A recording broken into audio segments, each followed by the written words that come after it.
જય વાલા વિદ્યાર્થી મિત્રો અને મારા ખાખી લવરો તમારે જે પોલીસ અને પીએસઆઈ માં તમારે જે પરીક્ષા છે લેખિત પરીક્ષા તેને લઈને મહત્વના અપડેટ આવી ગયા છે. શારીરિક પરીક્ષા જેટલા ઉમેદવાર પાસ કર્યા છે તે બધાને બેસ્ટ ઓફ લક. હવે વાત કરવામાં તમારે બિન અત્યારે પોલીસ સબ ઇન્સ્પેક્ટર છે તમારે તેની શારીરિક પરીક્ષા છે તે સમાપ્ત થઈ ગઈ છે. તમારે જે શારીરિક પરીક્ષા પછી લેખિત પરીક્ષા આવે તેના માટે તમારે કઈ રીતે રિવિઝન કરવું, કઈ રીતે વાંચવું તેના માટે મને કમેન્ટ કરી દેજો. તેના માટે પણ વિડીયો લાવી દેજો.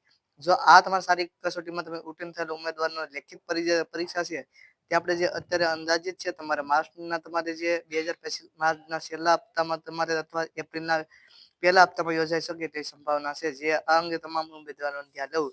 એટલે સૌપ્રથમ તમારે જે પીએસએન આવશે, પછી તમારે જે છે લોકરક્ષક નું આપશે.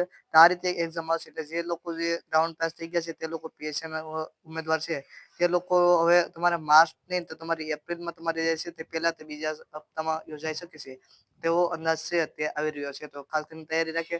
લોકરક્ષક છે તે લોકોને કોન્સ્ટેબલ તે લોકોને પણ આને પછી એપ્રિલ કે માર્ચ તેને પછી તમારે આવી શકે છે. પીએસઆઈ સમાપ્ત થશે એટલે તમારે તરત આવી જશે.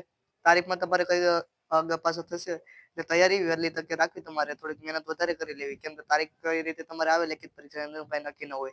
અમુક ઉમેદવાર છે તેમ વિચારી રહ્યા છે કે પાછળ તારીખ આવે તો સારું, તેવું કરતા તમારે જે તારીખ આવે તેમાં તમારે પેપર આવે એટલે તમારે દઈ દેવાનું ને તૈયારી રાખવાની. તો વિડીયો પસંદ આવતો વિડીયો લાઈક કરી દેજો, ચેનલને સબસ્ક્રાઈબ કરી દેજો, તમારા મિત્રો કે ફેમિલી મેમ્બરને શેર કરી દેજો અને કોમેન્ટમાં જય અને